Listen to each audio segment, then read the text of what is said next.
Hai ma'am, ngasi ay video se thadong na ay kay haidun ay confuse sama chali ko ma'am. Ado ma'am ay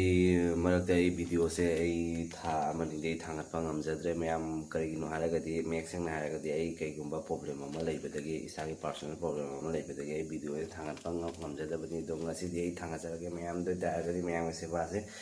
ay tawjage ngasi nga masase amani kalawjare do nga masase kumai thongge habse ma'am pung su thongini ko do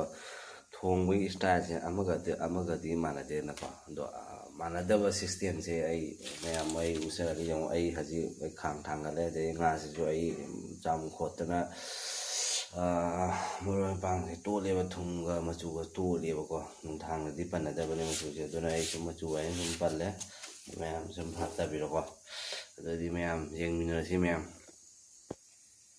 se khang thangale khang ju sabaga kano tawne thaw jang doi ta ji se sum kano tawringe sa ringe siga si han to da si asiga ai machu katang ha pe thum katang ha pe de thaw machu ma ha pe mai ji chang na ba hai na ko thang tot pi lo machu marang se manung da chang na ba ai na ko doni ma'am is thille nga ju cha da kuire faja kuire nga sa da ba ai se kai guma problem ama de ai se wakhan pung se anji irang amni ba ko durani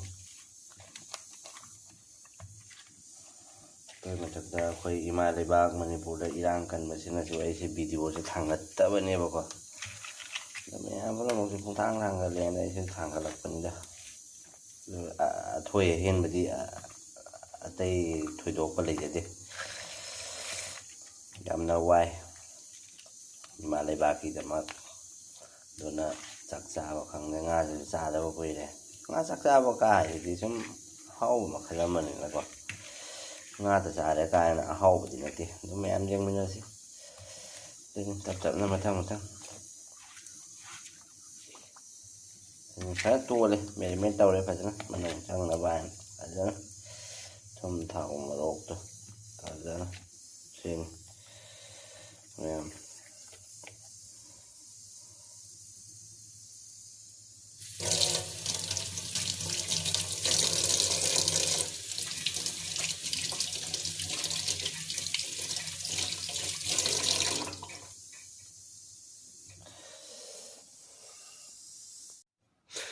mẹ vẫn mà khang sa nó thao ấy thao thì phần nó một lẽ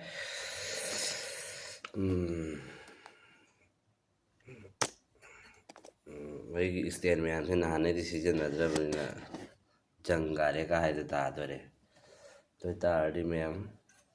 nga sẽ hàm nó bắt đầu rồi cái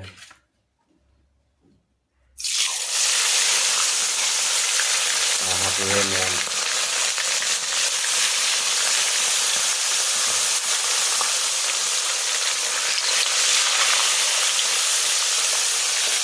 thân là làm gì vậy nhà bữa mình biểu thân là làm gì vậy xin ông mẹ ngao bao rồi đấy giờ mẹ ấy cái gì hạt thu đấy giờ xin là xin cái số máy nó thông luôn nhà lúc đó mình tôi có motor xin là hạt cái xin là marin khá ngao nên tôi marin khá cái tăng này bị thế mẹ đôi ta để mồi bằng hấp thở là cái mẹ sốt bồi dây là cái ngâu là cái thù là cái ngọc thở giờ bạ cái này đó rồi mẹ mấy tiền thì ông ta phải là kín cái mẹ xin ông mẹ ngao bao rồi đấy giờ mẹ ấy cái gì hạt thu đấy giờ xin là xin cái số máy nó thông luôn nhà lúc đó mình tôi có motor xin là hấp cái xin là marin khá ngao nên tôi marin khá cái tăng này bị thế mẹ đôi ta để mồi bằng hấp thở là cái mẹ sốt bồi dây là cái ngâu là cái thù là cái ngọc thở giờ bạ cái này đó rồi mẹ mấy tiền thì ông ta phải là kín cái mẹ đâu là cái mẹ phải là một lít thau chứ ꯈꯤꯇꯪ ꯍꯩꯖꯤꯟꯕꯅꯦꯕ ꯈꯪꯕ ꯊꯥꯎꯁꯦ ꯋꯥꯠꯀꯗ꯭ꯔꯥ ꯍꯥꯏꯅ ꯈꯪꯉꯕ ꯑꯗꯨꯅꯤ ꯁꯦ ꯄꯥꯁꯄꯣꯔꯠꯅ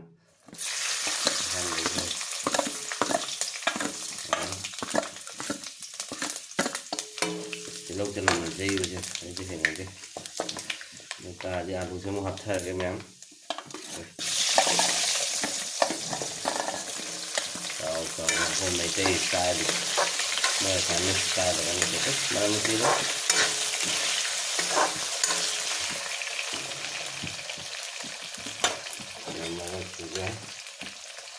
ꯎꯕ꯭ꯔꯥ ꯃꯌꯥꯝ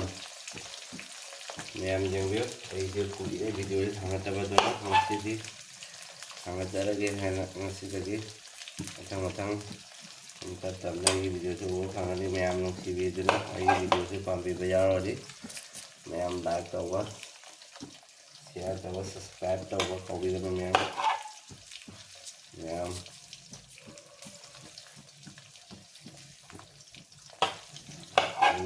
ꯃꯌꯥꯝꯒꯤ ꯁꯦꯕꯥ ꯃꯊꯪ ꯇꯧꯖꯔꯛꯀꯦ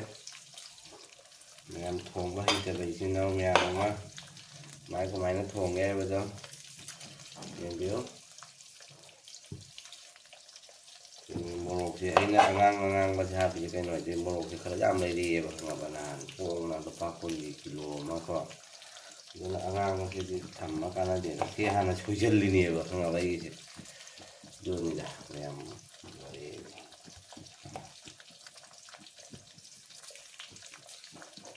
ꯃꯩ ꯈꯤꯇꯪ ꯂꯩꯈꯠꯀꯦ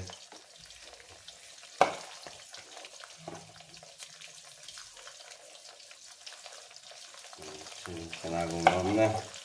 ꯊꯥꯡꯗꯔꯝꯗꯥꯏ ꯃꯤꯅꯤꯠ 5-10ꯗ ꯍꯥꯞꯅꯕꯁꯤꯡ ꯑꯩꯁꯨ ꯍꯥꯞꯄꯤ ꯑꯗꯨꯕꯨ ꯉꯁꯤꯗꯤ ꯍꯥꯞꯄꯣꯏ ꯑꯗꯨꯅ ꯉꯥꯊꯣꯡ ꯑꯃꯗꯅꯤ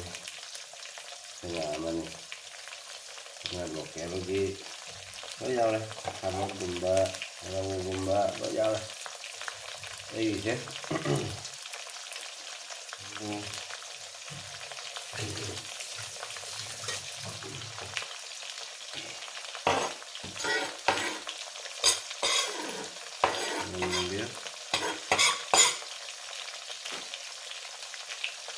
ꯑꯝꯇ ꯑꯣꯠꯁꯤ ꯈꯥꯕꯩꯁꯤꯅ ꯑꯝꯇ ꯑꯣꯠꯊꯕ ꯑꯗꯨꯃꯥꯏꯅ ꯌꯥꯡꯅ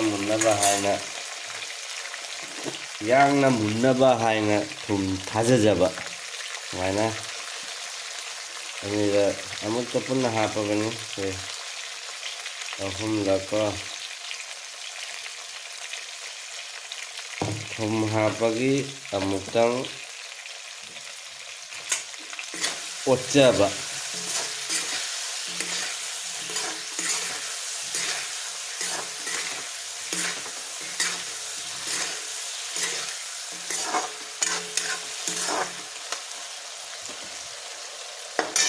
ꯃꯣꯇꯣꯔ ꯊꯥꯛꯁꯤꯗꯤ ꯈꯤꯇꯪ ꯊꯦꯡꯅ ꯍꯥꯞꯁꯤ ꯍꯧꯖꯤꯛꯇꯤ ꯍꯥꯞꯄꯗꯤ ꯃꯥꯁꯨ ꯌꯥꯡꯅ ꯃꯨꯟꯈ꯭ꯔꯅꯤ ꯑꯗꯨꯅ ꯊꯨꯝ ꯍꯥꯞꯄꯒꯤ ꯑꯃꯨꯛꯇꯪ ꯀꯨꯞꯁꯟꯖꯕ ꯌꯥꯡꯅ ꯃꯨꯟꯅꯕ ꯍꯥꯏꯅ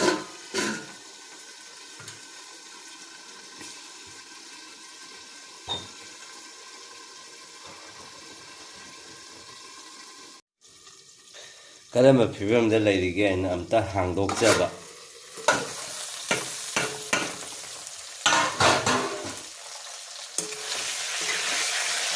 ꯑꯝꯇ ꯑꯣꯠꯆꯕ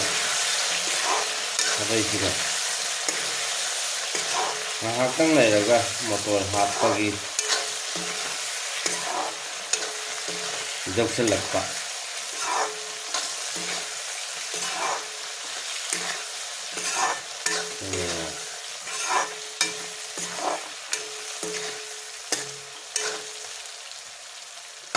ꯑꯝꯇꯒ ꯀꯨꯞꯁꯟꯖꯕ ꯃꯣꯇꯣꯔ ꯍꯥꯞꯄꯒꯤ ꯇꯟꯖꯥ ꯑꯃ ꯂꯥꯛꯄ ꯃꯣꯇꯣꯔꯁꯦ ꯍꯥꯞꯄꯒ ꯃꯣꯇꯣꯔ ꯁꯣꯔꯤ ꯃꯣꯇꯣꯔ ꯊ꯭ꯔꯥꯛꯁ ꯅꯠꯇꯦ ꯇꯣꯃꯦꯇꯣ ꯍꯥꯞꯄꯒꯦ ꯈꯥꯃꯦꯟ ꯑꯁꯤꯟꯕꯤꯁꯦ ꯍꯥꯟꯅ ꯑꯗꯨꯒ ꯃꯣꯇꯣꯔ ꯊ꯭ꯔꯥꯛꯁꯦ ꯁꯦꯝꯒꯠꯂꯛꯄ ꯇꯟꯖꯥꯗꯣ ꯍꯥꯞꯀꯦ ꯅꯠꯇ꯭ꯔꯗꯤ ꯌꯥꯝ ꯉꯥꯛꯁꯟꯈ꯭ꯔꯗꯤ ꯃꯣꯇꯣꯔ ꯊ꯭ꯔꯥꯛꯁꯦ ꯌꯥꯝꯅ ꯃꯨꯟꯈ꯭ꯔꯅꯦꯕꯀꯣ ꯃꯊꯪ ꯌꯦꯡꯕꯤꯌꯨ ꯃꯌꯥꯝ ꯈꯨꯊꯣꯡꯁꯦ ꯑꯃꯒ मानदे टोमेटो हापके अमतंग ओथजब हाँ गरो गरो गरो गरो गरो गरो आमार लोगोरितु आइसे आम ये सामिस मते पनगे मैं अखमिया अलप माने कय आछु মানে এতিয়া মই আগতে মছলা পূৰা ফ্ৰাই কৰিলোঁ, আলুটো পাকিছে আৰু টমেটোটো দালি তাৰপিছত আৰু মটৰটো দালি দিম। মটৰটো মইতো গোটা দালে কবাৰটো নাপালাই, কবাৰ কি পইচা দি লৈছে কিয় খাব লাগব, হয়নে নহয়? নাখায় কিন্তু তাৰ ৰসটো টানিয়া মাত্ৰ আৰু কভাৰটো পেলাই দিব লাগিব। এইটো কাৰ বাতি ল কি মানে দিবা নাই এটাই পিছ অঁ দে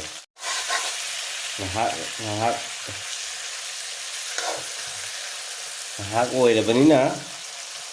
motor thak se hapsinjarage ma'am mek sing na ubra motor thak hapage ma'am motor thak khatang yam na log jare cha da ko pui he ka thoro ko de huni na ro jwan cha re phai se adana se motor thak se ma'am cha bu se ra ke testing ta udra ko ta na ko mari du tha mu ngau se ra ke jang ma tan ke khop le yam na tu motor thak hapage am ta otha jaba 어쩌봐 이거를 어떻게 끓는 정신이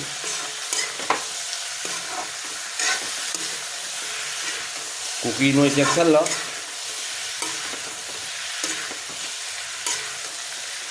고기 이게 장갑라가네 상어가 블레드 통으로 넣으러가는 리엘라 투무럭도 따이라 하나 그괴로해 호라이 맞자 휘마 투 고기 cái thằng cái u ra em xin lần năm mai là thua cuộc gì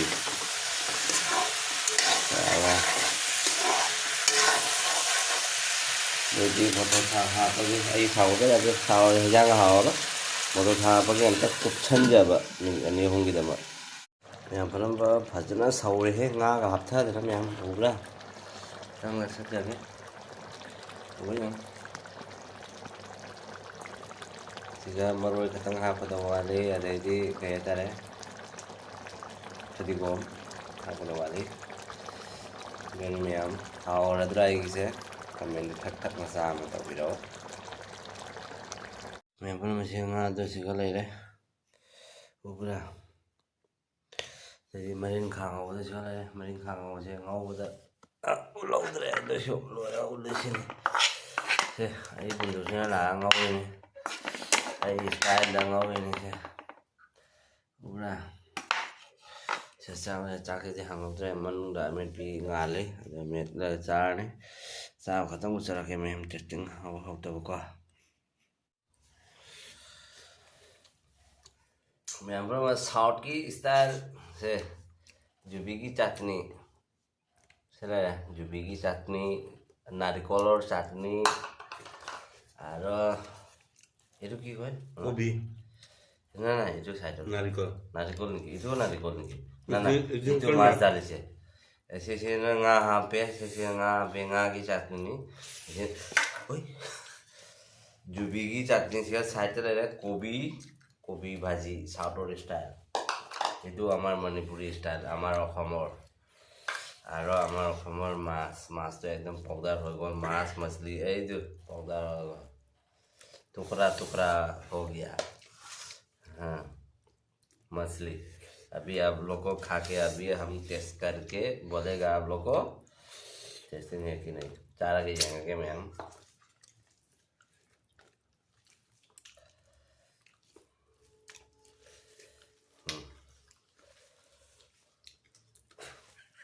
কি হৈছে তোর কি হৈছে তে এনেকুৱা দেখি নেকি মানুহ hả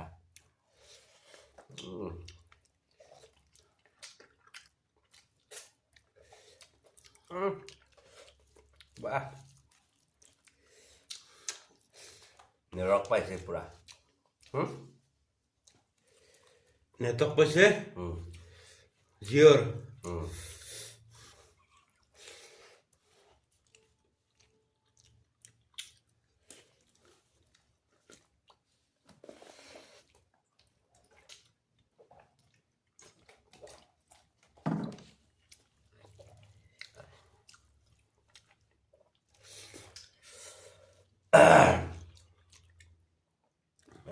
Pernah hau đấy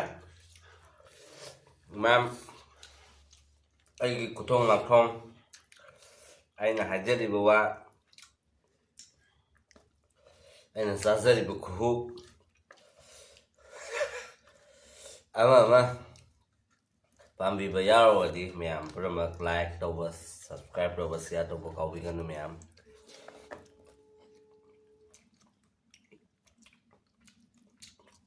ꯃꯌꯥꯝꯗꯨꯗ ꯇꯥꯔꯒ ꯊꯝꯖꯔꯒꯦ ꯃꯌꯥꯝ ꯕꯥꯏ ꯕꯥꯏ ꯒꯨꯗ ꯅꯥꯏꯠ